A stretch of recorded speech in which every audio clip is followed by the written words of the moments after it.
Hey guys, welcome back to the channel. What a day we saw today. Mark it down in your calendars. We saw history today. First time ever, the Dow Jones Industrial Average passed the 50,000 mark. We had a 2.5% growth, just under 2.5% growth for the Dow today. We also had a nice day on the S&P 500 and the NASDAQ were both up over 2%. So great to see money rotate back into these key stocks. We had a rough week though. You guys know you were tracking this week. I heard many comments from you throughout the week. We were down pretty significantly in 3 days out of this week after some of the key earnings from both Amazon and Google this week, coupled with what we saw last week for some key Mag 7 companies. It just rattled the investors. It shook the market. It caused some sell-offs. But the question is, are we ready for the next run? Have we got to the low point? Have we shooken off the weak hands that were holding these stocks that took their money?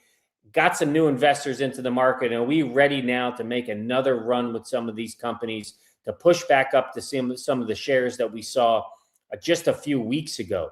I think we are. I think we're going to be ready to go with the market is ready, has kind of shook off the fears of the CapEx. I think they realized the necessity of the build out for AI and for all the data centers and what it'll mean to our economy and to our country moving forward. So I think we're at a point now where we're seeing money get rotated back into stocks, particularly the tech sector. We see money get rotated back into Bitcoin today as well. Great overall day. Great sign for us as investors. We'll keep our eye on it through the weekend, and let's hope we see this continuation when we hit the morning bell on Monday. But today I want to jump in and just take a look about what happened in the market today. Who were some of the winners? Who were some of the losers? What does it mean? And particularly, I want to dive in and look at those key memory players and what it means for them moving forward with a focus on Micron. So before we get started, hit a like, subscribe to the channel if you haven't already. It means a lot, and I appreciate you guys spending time with me as I break down the market. So let's jump in and talk about it. So today, what we saw, you see on your screen, nice recovery overall. I mean, I think the biggest one for me that I saw that I shook my head at a little bit was NVIDIA. NVIDIA picked back up 8%. I wasn't sure why they got pulled down with some of the other mega cap companies, the Mag 7 companies. NVIDIA, we know their demand is huge. They're the king of the GPU units. We saw the guidance from AMD was a little shaky. I thought that would strengthen NVIDIA's case, but NVIDIA got pulled back. Great buying opportunity. I hope some of you guys jumped in when it was in that high 170s and got on board with NVIDIA. I know I did. I added back to my portfolio with NVIDIA. We're back up over 8%. Let's hope they continue to grow from here. Other areas of the NASDAQ we saw strong performance was the semiconductor, the equipment companies. So ASML was up over just about 5%. Lam Research, 8% growth. Applied Materials, 6% growth. And down below, you can see smaller rectangle there, but KLA was up about 8.5% growth on the day. Going back over to memory on the board, we see Micron was up about 3%. Samsung and SK Hynix were up 5% and 6% respectively as well. And smaller down below, but Western Digital and Seagate both had strong days. Western up over 8%, Seagate closing in on 6% for the day. So strong day across the board. A little bit of continued pullback from Meta, Google, and Amazon. In fact, if I jump over and just show you the 1 week instead of just looking at one day, you can see what the week was and why I mentioned earlier. It was a wild week. We saw our Mag 7 companies just continue to get punished, I'll say, for the amount of CapEx investment they have. It was almost like who could spend more over the next 2 weeks when we saw the earning reports.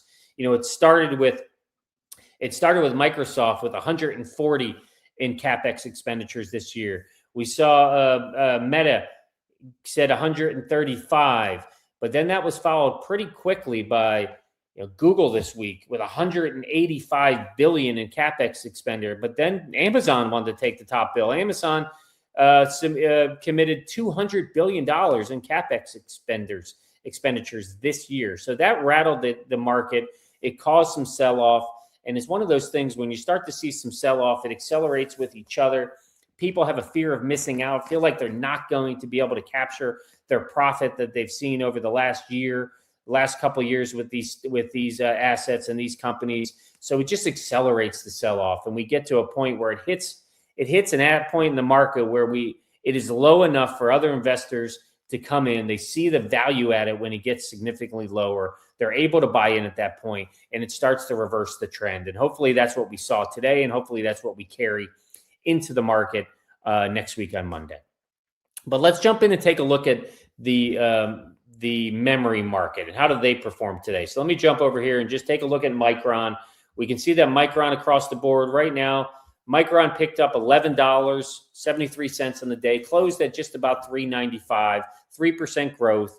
Really nice performance for them. They were down closer to $3.30, I think, at one point, or getting down into that lower range this week.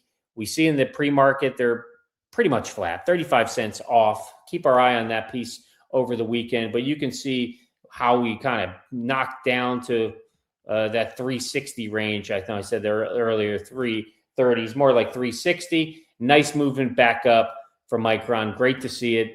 We know, in fact, we saw a couple analysts come out today. They increased their price target for Micron from 4 to 450. And so consensus is still continuing to be around that 450 to 500 for this stock. We know the reasons why. I'm going to cover it a little bit at the end of the video, but just real quickly, just to show you what the other stocks did, let me get rid of that. So SanDisk on the day picked up $22 almost in per share, just under a 4% growth. We're seeing continued performance in the after hours here. This stock, just so you know, on the week, SanDisk was down about 10%, starting to rally back, 4% growth. But this stock has been just been on a tear since they divested from Western. If you've had this stock, I'll just pull down here. You can see some of the performance over the course of the year, 684% return for this stock. Amazing. I wish I had it in the portfolio. I don't. I missed this stock. I'm so disappointed in myself, but I hope you guys have it as well, and you've just had a tremendous amount of profit overall. Take a look at Western. Western was an interesting one because it was the only one in the memory that didn't drop the week. They actually had a 3% growth on the week. They have almost a 9% growth on the day, $22, picking up more in the after hour as well, about another $1 of profit on top of the shares there in the after hours. Western is continuing to perform. And then finally, Seagate, $24 growth on the day, 6%, down a little bit in the pre-market. But guys, you can see that theme overall of the rotation back into the market, particularly the rotation back into these key memory stocks. We know why, because of demand. And I'm just going to give you a high-level overview of why I'm a long player on Micron, why I love the stock of Micron. I think you guys, first and foremost, it's the sold-out status we've talked about. Their entire capacity, 100% sold out for 2026. So this gives them great opportunity. Their pricing is finalized. It's not a guessing game about their 2026 revenue. The math is secured for the company. That is very reassuring from an investor perspective. I think the other piece is the HBM4 dominance that they will have. We're going to launch the HBM4 in the second quarter of this year. And what we're hearing right now, or what I'm reading, is that it's hitting speeds of over 11 gigabytes per second, which is the industry lead right now for HBM4. And when you couple that with Micron's 57% gross margins, you are looking at not just a commodity stock, you're looking at a high-performing company that is going to be able to solve the bottleneck within the AI memory demand, or the AI bottleneck in general, as they like to call it. Now, we did see a news story that rattled this stock in the memory market a little bit earlier. It's the ZAM aspect. It was the collaboration between Intel and SoftBank. And I'm going to get into this a little in tomorrow's video. But at a very high level, ZAM was being touted as an HBM killer. It's stacked differently. It's using some of Intel's next generation DRAM bonding, but they were seeing speeds significantly higher than what we see today with HBM at 50% less power. So it was being touted as an HBM killer. And will this hurt these companies? It definitely had an impact on the stock, but I think finally investors realized that Intel, if they can deliver it, that's a big question, but if they can, prototypes will hit the market in 2028 with 2029, 2030 commercialization of that product. So I think investors came back with the realization that we've got 3 years of solid performance for Micron in the HBM market before we have to worry about the ZAM and this different technology in the memory market. So let's lock in now. Let's take advantage of what Micron is going to deliver and not worry about something that's going to happen in 4 years from now. We also know that let's be honest, that Intel's kind of turnaround, their ability to deliver is not great right now. A lot of analysts, a lot of investors are not as secure with Intel's promises in the market too. So I think that brought back some investors. And I think the last piece why I'm big and continue to be big on Micron is you're getting a company at a value, kind of a value stock valuation. We still see Micron where they trade today. Their forward price to earnings is about a 9 to a 10x. We know the semi-industry average is 25x. So you're getting a company with 400% projected earnings growth at a value stock valuation. Makes it even further is that when NVIDIA launches their Rubin chip, which is upcoming and slated at some point this year, that chip requires 3.5 times more memory than their H100 chip does. So for companies like Micron, we know that even if the economy slows, the memory content per GPU is exploding. So Micron doesn't need to sell more chips to make money. There's already locked in. We know that, but they don't need when Rubin comes out and the performance of that chip and how much more memory it needs. We're going to see Micron have the ability they could sell less and make more money.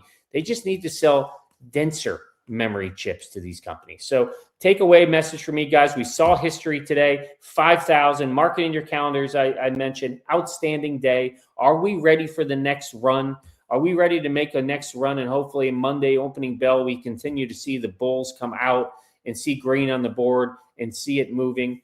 And if you were able to get in a Micron at the lower price when it drove down, you made a nice gain today. Let's hope that gain continues and we reach that price target of 450 and beyond that many analysts have at a consensus. So let's hold the line. Let's keep our eyes on the CapEx and all of that investment from the hyperscalers. Once they start breaking ground and building out, we know that also will further cement the demand for Micron and other companies in this space. So let me know your thoughts below.